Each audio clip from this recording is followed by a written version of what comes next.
Well, for more on the impact of the coronavirus on women and employment in Latin America, let's bring in Federiga Bindi. Federiga is a senior fellow at the Institute for Women's Policy Research. Thank you for joining us again. Thank you for having me. So give us some background. In general, how have women in Latin America fared amid the pandemic?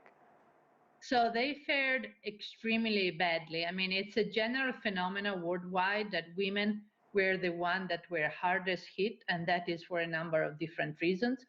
But in the case of Latin America, they were among the hardest hit of all. So the numbers are now back to what they were in 2008. So it has been a major step back. And what is worse is that there is no real improvement in sight. So then talk about the impact that the pandemic has specifically had on women's employment in Latin America. No, as I was saying before, it has so dramatically decreased that it has gone back to the situation as it was 13 years ago, when the economic crisis hit. Now, we're seeing in the US, though, we're seeing a lot of job openings, but people either cannot or choose not to fill them. Other employees are demanding more pay, more benefits, especially for jobs that involve more interaction with the public, those same jobs that were lost in the first place.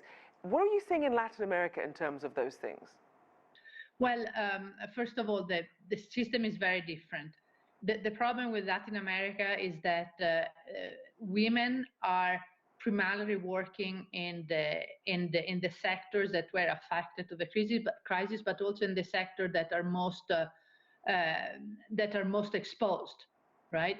But at the same time, they have, the problems of running a house and having kids, education, and so on and so forth. And there is less support. Also, here in the US, there was a lot of money that was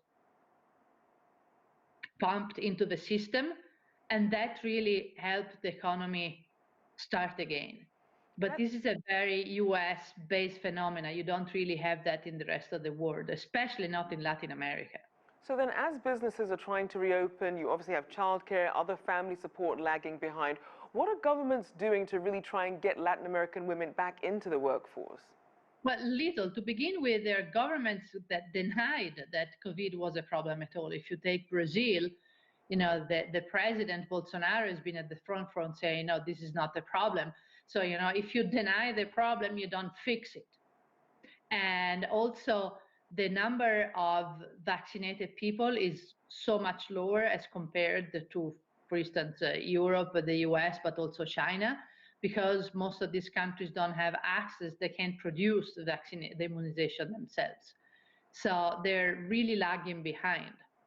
So which countries in the region would you say do have some programs in place that are helping increase labor participation among women?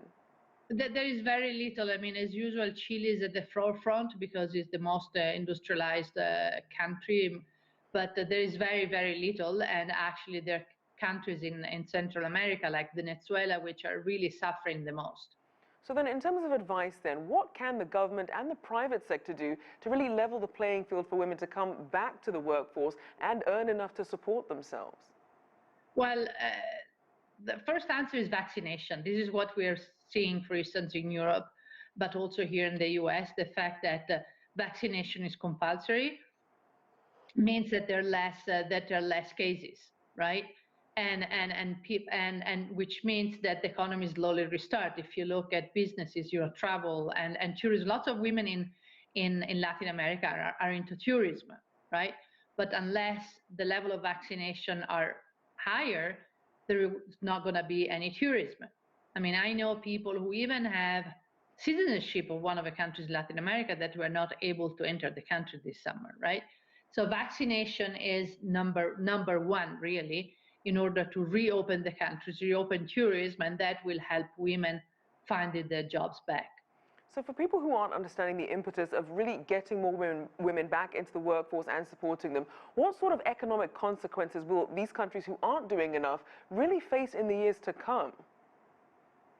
The longer it takes for this country to get back, the harder it's going to be. And so it's a little bit like the 2008, though it's different.